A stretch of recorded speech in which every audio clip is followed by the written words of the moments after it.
Tucked away in the rolling, fog-shrouded Appalachian Mountains of West Virginia, the small community of Hickory Creek was a world unto itself, a pocket of peace almost entirely separate from a noisy world outside. Life here flowed slowly, peacefully, to the rhythm of the four seasons. The people were close-knit, neighbors helping neighbors, their lives intertwined. And in this simple setting, the story of Jedediah Stone's family and his friendship with Caleb Drake was often spoken of as a model of happiness and contentment. Jedediah Jed Stone, a 35-year-old man, embodied all the best qualities of a mountain man. He was as gentle and honest as the earth he worked, never known to raise his voice or hold a grudge. Jed's life was contained within a sturdy 3-room log cabin, the golden fields of his farm, and the smiles of the two people he loved most in the world, his wife, Loretta, a renowned beauty in the region, and their bright, lively 5-year-old son. For Jed, happiness was simple, coming home from a long day's work to see his wife and child waiting at the door, gathering around a table laden with hot, steaming food. He was content with this humble life, one that was not wealthy but was rich in love. His father, Silas Stone, a man weathered by life and full of wisdom, lived in a smaller cabin just a short walk away. His wife had passed away years ago, and while he lived alone, he spent nearly every evening having dinner with his son's family, delighting in his only grandchild. Silas felt a deep sense of satisfaction watching his son's peaceful life. An inseparable part of Jed's world was Caleb Drake. Also 35, Caleb was Jed's childhood friend. They had been inseparable since they were boys skinny dipping in a creek. If Jed was the picture of contentment, Caleb was his opposite. He had a sharp business mind and was quick to see the potential in the local specialty, artisanal beef jerky. While his peers were still struggling with their small farms, Caleb had boldly taken out a loan and opened a small production workshop. He traveled to remote hollows to buy the best cuts of beef, learned the old-timer secrets for marinating and smoking, and then took his product to the big cities to sell. Within a few years, Drake's Mountain Jerky became a well-known brand. Money poured in. Caleb built the grandest 2-story house in Hickory Creek, bought a car, and became one of the wealthiest and most respected men in the area. But what people admired about Caleb was not just his wealth, but his generous, honorable demeanor. He never forgot his roots, was always ready to help his neighbors, and especially, he never forgot his old friend, Jed Stone. To Jed's family, Caleb was not a guest, he was family. The door to Jed's cabin was always open to him. No family gathering or celebration was complete without his best friend. Caleb treated Jed's family as his own. He bought expensive toys for the boy that Jed could never afford, and occasionally he would slip Loretta a small gift, a brand-name lipstick or a silk scarf with a casual remark that he saw it on a trip to the city and thought of her. Jed, with his honest nature, was only moved by his friend's thoughtfulness, seeing it as a sign of their unshakable brotherhood, without a hint of suspicion. He was proud to have such a successful and kind friend. He had no idea that behind that generous facade, in his best friend's eyes, there was a hidden hunger and envy every time Caleb looked at Jed's beautiful wife. Loretta Stone was a mountain flower. She had fair skin, large, dark eyes, and a smile that could captivate any man. She had married Jed for his gentle, genuine nature. She loved her husband and took perfect care of her family. But deep in the soul of this beautiful woman was a flame of ambition that had never been extinguished. She was not content with a quiet, dull life in the mountains. She yearned for a different kind of life, a life of wealth, of beautiful clothes and glamorous places. And Caleb Drake, with his money, his worldliness, and the stories he told of the world beyond the mountains, gradually became the embodiment of everything Loretta craved. Every time Caleb visited, bringing expensive gifts and the scent of masculine, city cologne, Loretta felt a subtle comparison creep into her mind. She would look at her gentle husband, who was always tied to the farm, his clothes perpetually smelling of damp earth, and a vague sense of dissatisfaction began to grow. The interactions between Loretta and Caleb started with meaningful glances and polite compliments, but they slowly began to cross a line. When Jed was not looking, Caleb would intentionally brush his hand against hers while passing a cup of tea. When they were alone, he would whisper flirtatious words about how she grew more beautiful every day and what a lucky man Jed was. Instead of being offended, Loretta felt a sweet thrill. For the first time, a man saw and acknowledged her beauty in a way her honest husband never had. The seed of sin was sown. It only needed a storm to sprout. And that storm came one rainy weekend night in July. As usual, Caleb came over for dinner and drinks. Jed had just sold a calf and, feeling flush, was in high spirits. He pulled his friend to the table and kept pouring him whiskey. Silas was there too, his heart warmed by the sight of the two close friends. After dinner, Silas went back to his own cabin to rest. Jed and Caleb continued their celebration. The local corn whiskey went down smooth but hit hard. By late evening, Jed was dead drunk, slumped over the table, oblivious to the world. Loretta told Caleb she would help her husband to bed and suggested Caleb stay for another cup of tea to warm up before he left, noting the heavy rain outside. After struggling to get her large husband into the bedroom and covering him with a thin blanket, Loretta returned to the living room. It was just her and Caleb. Outside, the rain drummed on the tin roof, creating an atmosphere that was both private and urgent. In the dim yellow light, hazy from the alcohol, the eyes of two people who already harbored illicit thoughts finally met. Not a word was spoken. Everything happened as if it were inevitable. Caleb stood up, walked over, and pulled Loretta into his arms. His embrace was firm, full of desire. The scent of his cologne mixed with the strong smell of whiskey filled her senses, making her dizzy. And Loretta, instead of resisting, wrapped her arms around his neck and responded with a fiery passion. That night, in her own home, while her husband lay in a drunken stupor in the next room, his wife and his best friend betrayed him in the most flagrant way. From that night on, a secret, sinful affair began. They met in secret, taking advantage of times when Jed was out working or drunk after a night of celebrating. Lust and deception bound them together, turning them from ordinary people into accomplices in sin. The deeper they sank into the affair, the more Jed became a thorn in their side, an obstacle to their love and to their greater ambitions for the future. Loretta longed to be with Caleb openly, to be the mistress of his wealthy estate. As for Caleb, he did not just want Loretta's body, he wanted to possess the entire life, the happiness he had so long envied in his friend. And to achieve that, they knew Jedediah Stone had to disappear. Once it began, the sinful relationship between Loretta Stone and Caleb Drake developed at a dizzying pace. Their secret rendezvous became more frequent and bolder. It was no longer just about physical satisfaction, but a meeting of two ambitious souls. During their stolen moments together, they did not speak of love, they spoke of the future. A future where they would be together openly, in control of the assets that Jedediah Stone now possessed. During a secret meeting at a secluded creek behind the village, Loretta expressed her exhaustion with sneaking around and hiding. She voiced her disgust for her husband, dismissing his gentle and honest nature as useless and bemoaning a life stuck on the farm. Caleb held her and stroked her hair, saying he understood and could not stand seeing her with a weak man like Jed either. He told her they had to be patient and have a plan. Loretta, her eyes gleaming with anticipation, asked what kind of plan. Caleb's voice dropped to a cold, low tone as he explained it was a plan for Jed to disappear quietly, without anyone suspecting a thing. He envisioned her becoming the grieving, pitiful widow, with him, as the best friend, there to comfort her. After some time, it would seem natural for them to get together. The idea of murder, spoken so calmly, did not make Loretta flinch. On the contrary, it seemed to be the solution she had been waiting for. She questioned how it could be done without the police finding out. Caleb smirked, explaining they would not find out if there was no crime to find. He elaborated that they would not use a knife or violence but would let him die slowly from a death that looked like an illness, a death that even doctors could not explain. And then, the cruel best friend laid out a sophisticated plan, a plan that used the very plants of the Appalachian wilderness. The weapon he chose was something the locals knew and feared: water hemlock. Water hemlock, with its delicate white flowers, grew wild along the creek beds in the region. Its appearance was unassuming, easily mistaken for Queen Anne's lace. But hidden behind its beauty was a terrifying poison. Just a small piece of the root was enough to kill a full-grown bull. The toxin, when ingested, caused symptoms of gradual debilitation, muscle paralysis, difficulty breathing, and finally, cardiac arrest. If used in minuscule, continuous doses over many days, it would create a slow death, perfectly mimicking an untreatable, mysterious disease.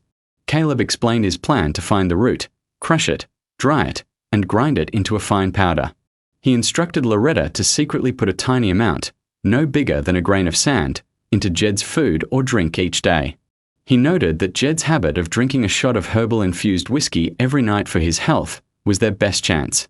The plan was set. A few days later, Caleb gave Loretta a small glass vial containing a tasteless, odorless, greenish powder. It was the powder of the Grim Reaper. And the cruel play began. Loretta Stone started her crime with a terrifying calmness. She remained the perfect, caring wife. She tended to her husband and son meticulously every day, but hidden within those gestures of love was a chilling deceit and wickedness. Every evening after dinner, Loretta would pour her husband a shot of his medicinal whiskey herself. In a sweet and affectionate voice, she would tell him to drink it for strength after his hard work. Jedediah Stone, the trusting husband, without a hint of suspicion, happily took the glass from his wife's hand and drank it down. He had no idea he had just ingested a dose of poison, something that would slowly eat away at his life. The first week passed. Jed began to feel an unusual fatigue. He thought it was just from overworking. Loretta feigned extreme concern, constantly urging him to rest and cooking him nourishing meals. The second week, the fatigue worsened. Jed started losing weight, his skin turning sallow. The heavy farm work he once did with ease now felt overwhelming. He began to have dull, persistent stomach pains. By the third week, Jed's health had deteriorated sharply. He could barely do any work and spent most of his time lying at home.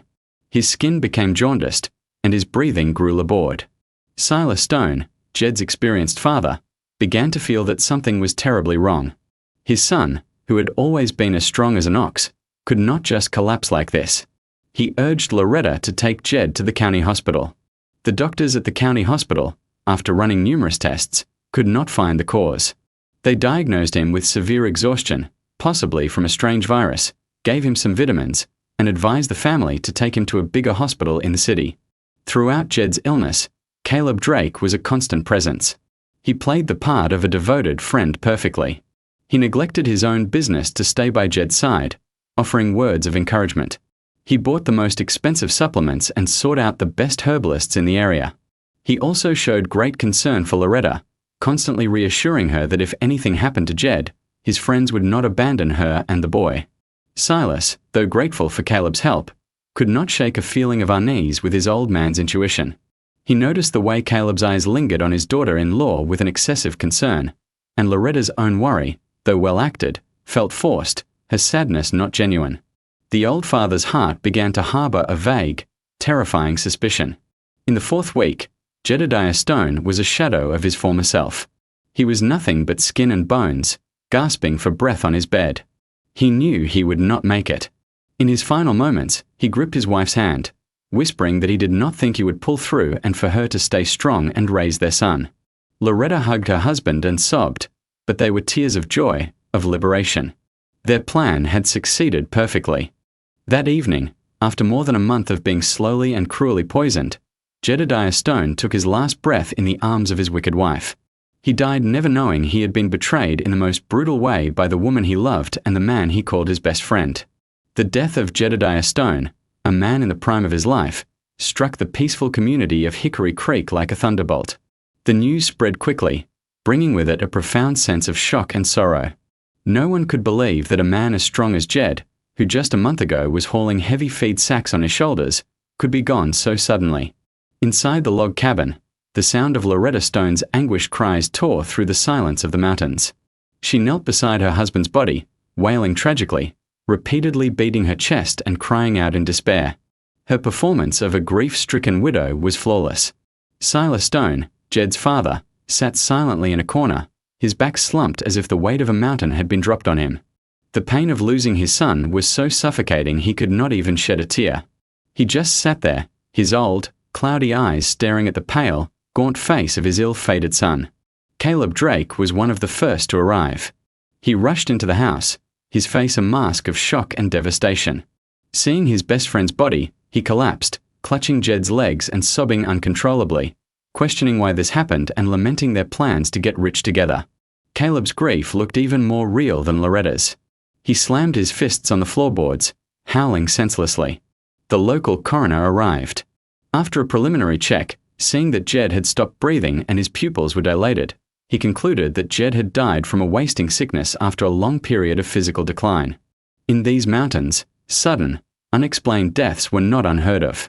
No one, not even the coroner, had any suspicion. They only felt pity for a life cut short. Jedediah Stone's funeral was organized immediately. Throughout the 3-day wake, Loretta and Caleb continued their brilliant, seamless performance. Loretta, with the help of relatives, dressed her husband in a new set of clothes, her movements careful and deliberate, punctuated by choked sobs. When visitors came to pay their respects, she would collapse by the coffin, weeping hysterically, recounting memories of their life together and their unfinished plans. She cried so much she nearly fainted several times and had to be helped away to rest. Her fragile, pitiful appearance brought tears to the eyes of many.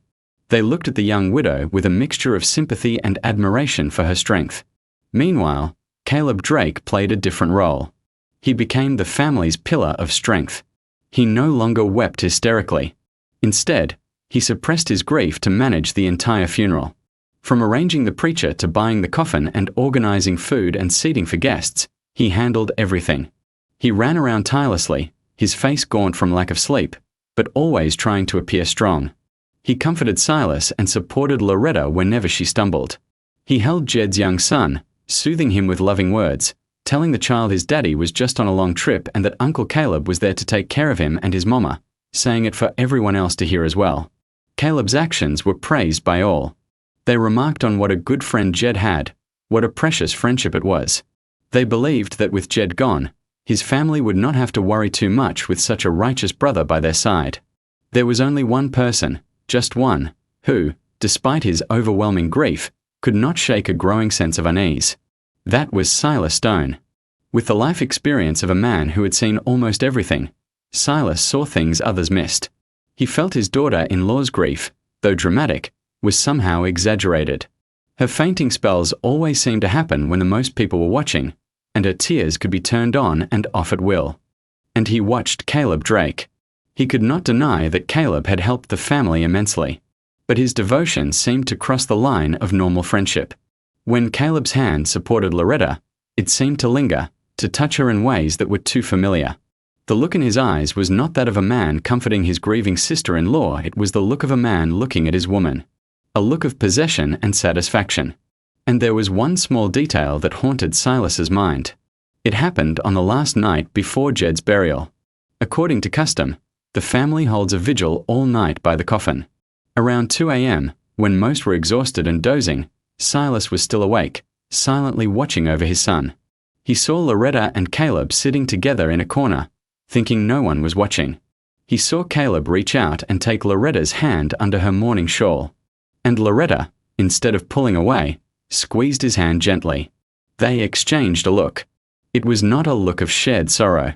It was the look of accomplices, a look filled with dark secrets.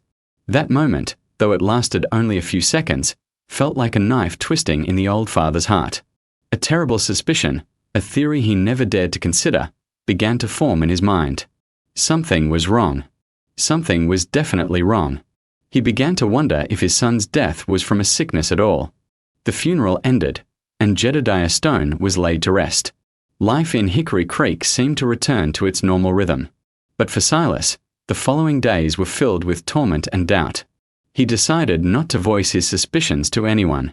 He knew he had no proof, and the words of a grieving old man would carry no weight. He decided to find the truth himself.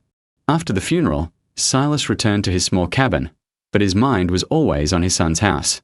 He watched from a distance, and what he saw only deepened his suspicions. Loretta and Caleb, having finished their performance, started to let their guard down. Just a week after the funeral, Caleb began to visit Loretta's house openly in the evenings. He no longer used the excuse of helping with chores but would stay very late. His car was often parked in a hidden spot behind a row of trees until nearly dawn. Silas sat in his own house, looking across at his son's home where the lights burned late into the night, his heart twisting in knots. His suspicion had now become a certainty. But he needed proof. Incontrovertible proof. He knew what he had to do. He could not live in this torment forever. One night, he decided he would no longer watch from afar. He had to find out the truth for his poor, departed son. He vowed to find the truth for him. Jedediah Stone's funeral ended, leaving an unfillable void in Silas Stone's heart and a lingering sorrow in the community. People slowly returned to their daily routines, mourning the gentle, ill-fated man. As for Loretta, She continued to play the part of the grieving widow perfectly. For a week after the funeral, she stayed secluded in her home, refusing contact with neighbors, only occasionally opening the door to accept food brought by sympathetic locals. Caleb Drake, in his role as the devoted best friend, also displayed a deep sorrow. He put his business on hold and would stop by Jed's house several times a day. He would not go inside, just stand in the yard, look at the silent cabin, and sigh, or leave some food for Loretta and her son before quietly leaving. His actions only earned him more admiration from the villagers. But even the most perfect performance must end, especially when the main actors grow tired and impatient. About 2 weeks after feigning their grief, Loretta and Caleb began to drop their guard. They believed they had committed the perfect crime, that everyone had accepted Jed's death as an unfortunate accident. They started to allow themselves to live out their suppressed, sinful desires. The change began with small details. Caleb no longer just stood in the yard. He started going inside more often and staying longer. At first, he used the excuse of helping Loretta with repairs around the house, fixing a broken fence, changing a burnt-out light bulb, or clearing the overgrown garden. In the eyes of the villagers, these were still the innocent acts of a helpful friend. But soon, Caleb's evening visits became more frequent, and he would stay much later. His fancy car was no longer parked brazenly out front, but was driven to a hidden spot behind a grove of bamboo. The villagers, with the inherent sensitivity of small communities, began to notice. Whispers started to spread about how soon it was after Jed's death and how shameless it seemed for his wife and best friend to be carrying on. They pitted old Silas, who first lost his son and now had to witness the shameful display. Loretta seemed to no longer care about the gossip. She gradually shed the image of a simple, grieving widow. She started wearing the new, more colorful clothes that Caleb had bought her from a city. She did her hair, put on makeup, and a smile began to reappear on her lips. To her neighbors, that smile was jarring and offensive. For Silas Stone, these changes were more painful than 1,000 knives. Every whisper from the villagers, every glimpse of Caleb's car in the night, carved deeper into the terrible suspicion in his heart. He lived in torment. On one hand, he did not want to believe that his daughter-in-law and the man his son considered a brother could commit such a heartless act. But on the other hand, what he saw with his own eyes would not let him deny it. He began to secretly and systematically watch them. By day, he was a frail old man, grieving his son. But when darkness fell, he became a silent shadow, an unwilling spy. He stopped sleeping in his own house, often finding a hidden spot in his son's garden, waiting and watching patiently. He saw Caleb arrive more and more often. He no longer used the front door but would slip in through the back by the kitchen. He brought wine and good food, and they would eat and laugh together in the very kitchen where, just weeks before, they had prepared for his son's funeral. He saw them drop all pretense. Caleb would brazenly wrap his arm around Loretta's waist, and she would lean her head on his shoulder intimately. One cold, rainy night, while hiding behind a clump of banana trees, Silas was almost discovered.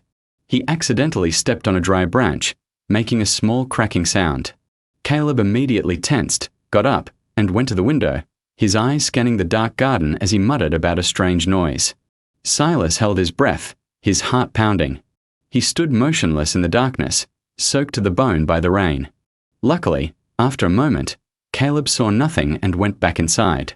That incident made Silas realize the danger of what he was doing. But it did not deter him. On the contrary, it strengthened his resolve. The couple's shamelessness peaked on the day of Jed's 49th day memorial service. After the service at the house, Loretta told Silas she was tired and wanted to rest, that she would not go to the grave with him. Silas said nothing and walked alone to the community cemetery. But halfway there, an instinct made him turn back. And there it was, Caleb Drake's car, parked right in front of the house. He was not even trying to hide it anymore. Silas did not go in. He went back to his familiar hiding spot. Through a crack in the window shutters, he saw his daughter-in-law had changed out of her white mourning clothes and was wearing a flimsy nightgown. She and Caleb were drinking together right at his son's memorial altar, where the incense smoke had not yet faded. They laughed and flirted, and then Caleb swept Loretta up in his arms and carried her straight into the bedroom. That sight shattered the last shred of hope in the old father's heart. His suspicion was now a certainty. There was no longer any doubt. They had been having an affair, and his son's death was undeniably linked to it. But watching was not enough. What he had seen only proved adultery a moral crime. He needed evidence of a criminal one. He needed a confession. He knew that people drunk on sin and lust are often at their most careless, most likely to let secrets slip, especially when they think they are alone. That night, back in his own cabin, Silas tossed and turned. He thought, he planned. He knew what he had to do next. He could not just watch from a distance anymore. He had to get closer, close enough to hear every word they said. It could be dangerous, but he was no longer afraid. The pain of losing his son had forged into a cold hatred and an iron will. He whispered into the darkness his intent to get closer the next night, to hear what they were saying.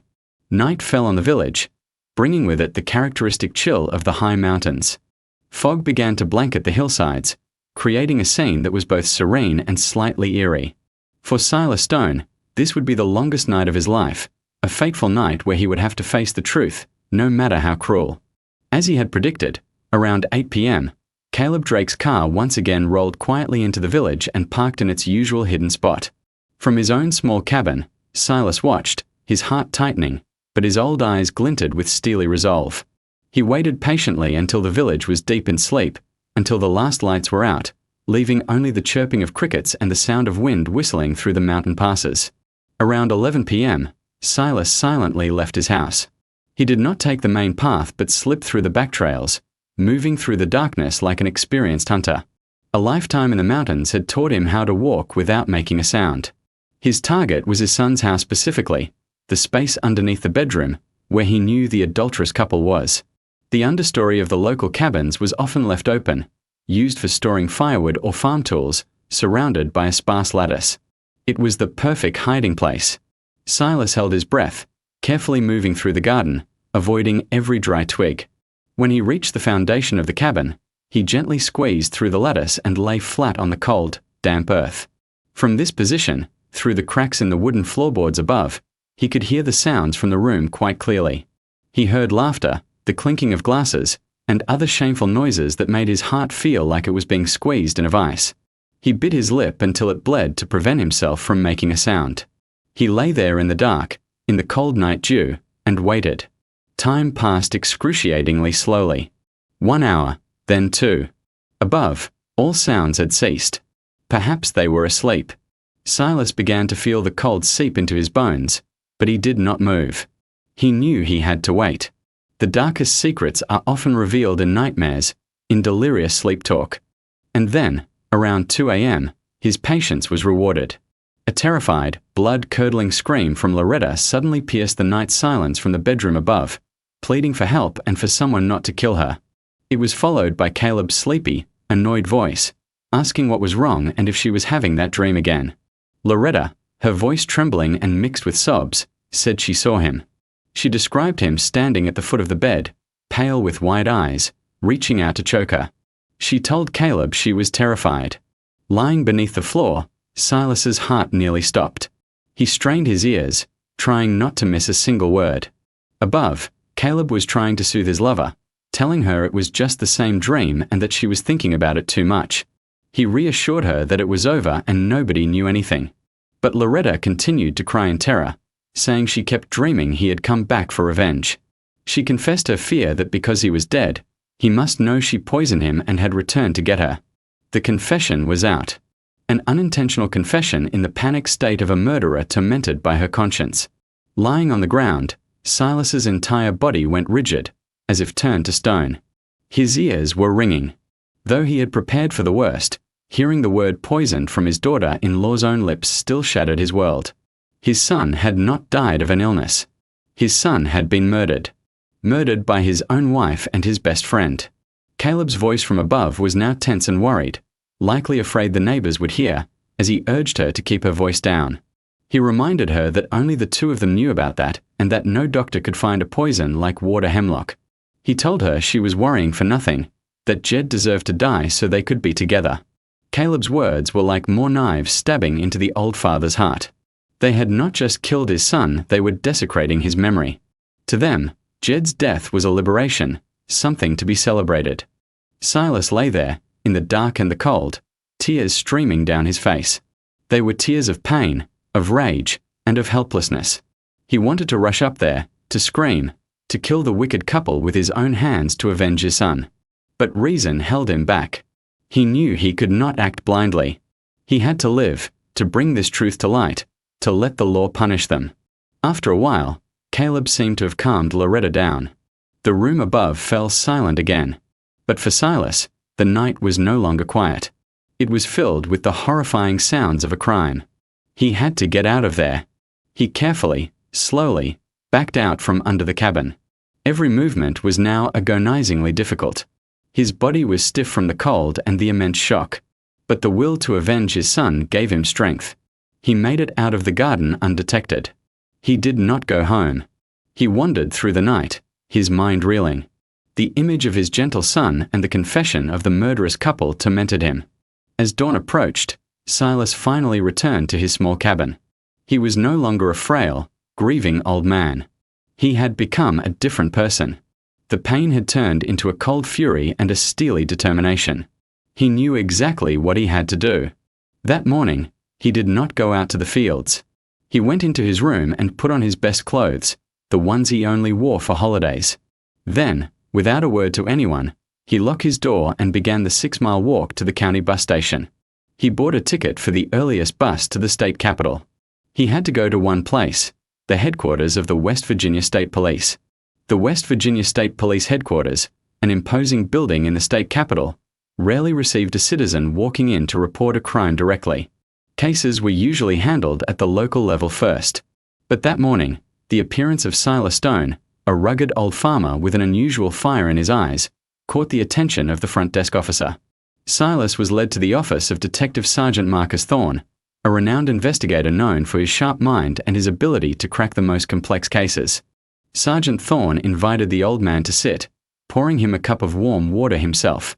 He listened patiently to Silas's story, not missing a single detail. Silas recounted everything from his son's unusual decline, the suspicious behavior of his daughter-in-law and her lover, to the horrifying night he lay beneath the cabin and heard the confession. He spoke with a clarity and logic that was undeniable, the pain and rage in his voice impossible to fake. When the story ended, the room was silent. Sergeant Thorne leaned back in his chair, his face thoughtful. Legally, what Silas provided was a tip-off. His account of what he overheard was not direct evidence. Any good lawyer could argue the old man had misheard due to grief, or that Loretta was talking in her sleep. But Thorne's experience told him to trust the old man. The detail in the story and the determination in the father's eyes convinced him this was no fantasy. He believed a terrible crime had indeed occurred. Sergeant Thorne told Mr. Stone that his information was invaluable and thanked him for coming forward. He asked him to leave the rest of the police, go home, rest, and act as if nothing had happened, making sure not to alert the suspects. Silas nodded, a flicker of hope in his tired eyes, and said he was putting his trust in them to find justice for his boy. After Silas left, Sergeant Thorne immediately called an emergency meeting. A secret investigation was opened. He knew the first and most crucial step was to prove Jedediah Stone died from poisoning. There was only one way to do that: exhume the body for an autopsy. It was a momentous decision that could stir up the local community. Thorne went directly to the prosecutor's office.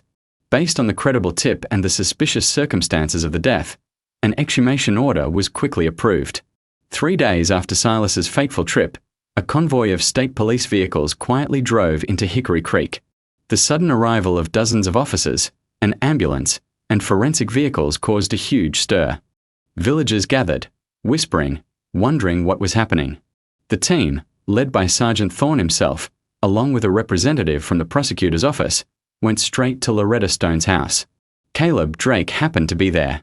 Seeing the police force, both were visibly shocked and anxious.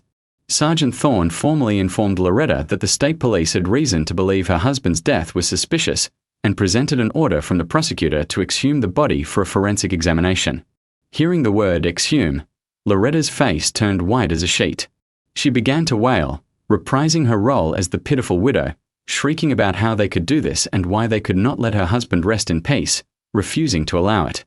Caleb Drake also stepped forward, playing the part of the protective friend, acknowledging their duty but questioning the necessity of such a serious act when the family had no complaints. Their vehement objections, rather than swaying the investigators, only strengthened their suspicions. An innocent wife and an innocent friend would want to find the truth, not obstruct it. Sergeant Thorne stated firmly that it was a legal order and their cooperation would not change the decision, requiring them to be present at the cemetery to witness the procedure. Despite Loretta's screams, the exhumation proceeded. At the small cemetery on a hillside, under the watch of the family, local officials, and a crowd of villagers, the forensic team began their grim work. The air was heavy. Loretta and Caleb stood side by side, their faces pale. They stared at the grave, a storm of fear raging within them, hoping that after more than a month, no traces of the poison would be left. After nearly an hour, the wooden coffin was lifted from the earth. The lid was opened. Though the body had begun to decompose, Jedediah Stone's face was still recognizable. Seeing his son, Silas collapsed, sobbing. The forensic experts worked quietly and professionally, placing the body in a specialized bag and sealing it. The body was transported to the state medical examiner's office for an autopsy and toxicology screening. At the medical examiner's office, the autopsy began immediately. Pathologists took samples of the most vital organs: liver, kidneys, stomach, and hair for toxicology tests. In the lab, technicians used the most advanced scientific methods. They searched for common poisons but found nothing. But the investigative team had given them a crucial lead: water hemlock. Identifying a natural, plant-based toxin required more specialized methods. 3 days later, the final results were in. The report was sent directly to Sergeant Thorne. He opened the sealed envelope, and the words inside confirmed everything. The conclusion stated that samples from the deceased tested positive for cyclotoxin, the primary active compound in the water hemlock plant. The concentration indicated the victim was subjected to prolonged exposure to small doses, leading to systemic failure and death. Scientific evidence had spoken. The crime was exposed. The medical examiner's report lay on Sergeant Thorne's desk, as cold and damning as a written verdict. Scientific evidence had spoken, and it proved unequivocally that Jedediah Stone had been murdered with poison. The story of his death from a wasting sickness had completely fallen apart. Thorne announced in a briefing that they had enough to issue arrest warrants for Loretta Stone and Caleb Drake. He described their crime as clear and ordered the teams to act quickly and precisely, leaving no opportunity to collude or destroy other evidence. The arrest warrants were immediately approved. 2 teams were formed, moving simultaneously to 2 different locations. The first team went to Caleb Drake's beef jerky production facility. He was there, confidently directing his workers. When he saw the plainclothes state police detectives, his face changed. But with the composure of an experienced operator, he quickly regained his calm, almost arrogant demeanor, asking what he could do for the officers and assuring them his business was above board. The lead detective presented the warrant and informed Caleb Drake that he was under arrest in connection with the death of Jedediah Stone. Hearing this, the smile vanished from Caleb's face. He froze for a moment, then snarled, questioning if they were kidding and stating that Jed was his best friend. But his resistance was futile. 2 detectives quickly moved in and cuffed him. At the same time, the second team, led by Sergeant Thorne himself, arrived at Loretta Stone's house. She was home with her son. When she saw the police, she feigned shock and fear, perfectly reprising her role and crying about her family being in mourning. Sergeant Thorne coldly informed her that they had sufficient evidence to believe she was directly involved in her husband's death and that she was under arrest. Loretta collapsed to the floor, wailing and proclaiming her innocence. But it was too late. Both she and Caleb Drake were taken to state police headquarters that day. In separate interrogation rooms, the 2 murderers were questioned. The team decided to focus on Caleb first, believing he was the mastermind with the stronger psyche. As expected, Caleb was incredibly stubborn. He denied everything, claiming the autopsy results must be flawed. He lawyered up and remained silent for most of the interrogation. He believed that as long as he did not confess, the police could not touch him. But he had underestimated the detective's patience and tactics. After a full day of getting nowhere, Sergeant Thorne changed his approach. He played Caleb a video recording of Silas Stone's official statement, recounting in detail the night he lay under the cabin floor and heard their entire conversation. As Caleb heard his own words and his lover's words from that night repeated back to him, his defiant facade finally cracked. But he still tried to deny it, dismissing it as the rambling of a senile old man confused by grief. Sergeant Thorne then delivered the final blow, asking about the testimony of his lover. He signaled for another detective to bring Loretta Stone into the room. She had been interrogated simultaneously and lacked Caleb's steel resolve. Faced with the autopsy report, she had quickly broken down. As soon as she saw Caleb, Loretta cried for him to help her, admitting she had told them everything and that she claimed he had pushed her to do it. Hearing her words, Caleb Drake was stunned. His accomplice, the lover he trusted, had betrayed him, pinning all the blame on him to save herself. The rage of being betrayed overwhelmed his fear. He roared, calling her a miserable witch and accusing her of wanting the rich life and calling Jed useless, claiming she planned it with him. And in his fury, Caleb Drake confessed everything. He recounted the entire story, from the beginning of their affair, to the plan to commit murder, to finding the water hemlock and giving it to Loretta. The confessions of the two murderers, though blaming each other, fit together to form a complete and horrifying picture of a sophisticated, calculated murder. Several months later, the trial was held at the County Circuit Court. With irrefutable evidence and the confessions of both defendants, the final verdict was delivered. The jury found their actions to be exceptionally cruel and depraved, a betrayal of the most sacred bonds of marriage and friendship for the sake of base desires. The judge delivered the sentence. He sentenced defendant Loretta Stone, for the crime of first-degree murder committed with extreme cruelty and premeditation, to the maximum penalty, life in prison without the possibility of parole. He then sentenced defendant Caleb Drake, as the mastermind who initiated the plan and provided the means for the crime, also for the crime of first-degree murder, to life in prison. Justice had finally been served for the kind, ill-fated man. The case closed, but it left a deep scar on the people of Hickory Creek. It was a costly lesson that behind a facade of peace and happiness can sometimes lie the most horrifying conspiracies and crimes, committed by the very people we trust the most.